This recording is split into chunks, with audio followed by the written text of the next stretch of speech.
Hello everyone, ఈరోజు మనం ఈ వీడియోలో భక్తి ఉద్యమాలు మరియు వాటిని స్థాపించిన వారి గురించి నేర్చుకుందాము. వీడియోలోకి వెళ్ళే ముందు ఒక చిన్న మంచి మాట అండి. చూస్తూ ఉంటే రోజు శూన్యమే, చేస్తూ ఉంటే ఏ పని అయినా సాధ్యమే. మరొకసారి వినండి. చూస్తూ ఉంటే రోజు శూన్యమే, చేస్తూ ఉంటే ఏ పని అయినా సాధ్యమే.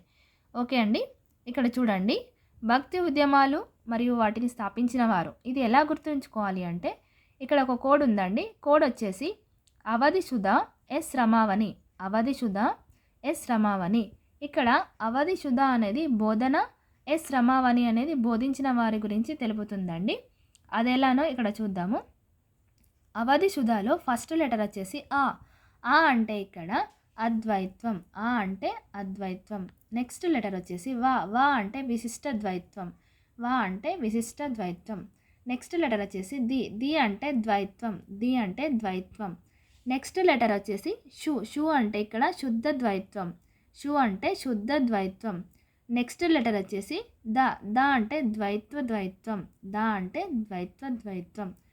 ఓకే అండి, నెక్స్ట్ ఇక్కడ బోధించిన వారి గురించి కూడా చూడండి. ఎస్ రమావని కదండి. ఎస్ రమావనిలో ఫస్ట్ లెటర్ ఎస్ వచ్చేసి శంకరాచార్యులు. ఎస్ అంటే ఇక్కడ శంకరాచార్యులు. నెక్స్ట్ రా అంటే రామానుజాచార్యులు. రా అంటే రామానుజాచార్యులు. నెక్స్ట్ లెటర్ మా. మా అంటే మాధ్వాచార్యులు. మా అంటే మాధ్వాచార్యులు. నెక్స్ట్ లెటర్ వచ్చేసి వా. వా అంటే వల్లభాచార్యులు. వా అంటే వల్లభాచార్యులు. నెక్స్ట్ లెటర్ వచ్చేసి నీ. నీ అంటే నింబార్కుడు. నీ అంటే నింబార్కుడు. ఓకేనా అండి, ఈ విధంగా గుర్తుంచుకున్నట్లయితే ఈజీగా ఉంటుందండి.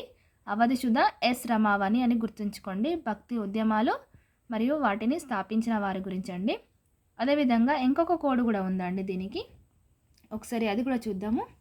ఇక్కడ కోడ్ వచ్చేసి ఆశవీర ధీమ శుద్ధవ. ఆశవీర ధీమ శుద్ధవ. ఇక్కడ బోధన మరియు బోధించిన వారిలో ఫస్ట్ లెటర్స్ని తీసుకొని ఈ కోడ్ చేయడం జరిగిందండి. ఆశవీర ధీమ శుద్ధవ. అది కూడా ఒకసారి చూద్దామండి. ఇక్కడ చూడండి, ఫస్ట్ లెటర్ ఆ. ఆ అంటే అద్వైత్వం. ఇక్కడ నెక్స్ట్ షా అనుకున్నాం కదండి. ఆశ. ఆశలో షా కదా, శంకరాచార్యులు. అద్వైత్వం అనేది శంకరాచార్యులు. నెక్స్ట్ వీర. వి అంటే ఇక్కడ విశిష్ట ద్వైత్వం. రా అంటే రామానుజాచార్యులు. నెక్స్ట్ ధీమా అనుకున్నాం కదండి. ఇక్కడ దీ పైన ద్వైత్వం. మా అంటే మాధ్వాచార్యులుగా తీసుకోవడం జరిగింది. నెక్స్ట్ శుద్ధవా అన్నాం కదండి. ఇక్కడ శుద్ధవాలో శుద్ధ ద్వైత్వం. శుద్ధ ద్వైత్వం. నెక్స్ట్ వా అంటే వల్లభాచార్యులు. ఇక్కడ ద్వైత్వ ద్వైత్వం, నింబార్కుడు. అదేవిధంగా గుర్తుంచుకోండి. మీకు ఏది ఈజీగా ఉంటే దాని ప్రకారం ఈ ఉద్యమాల గురించి నేర్చుకోండి. ఓకే అండి, థ్యాంక్ యూ ఫర్ వాచింగ్.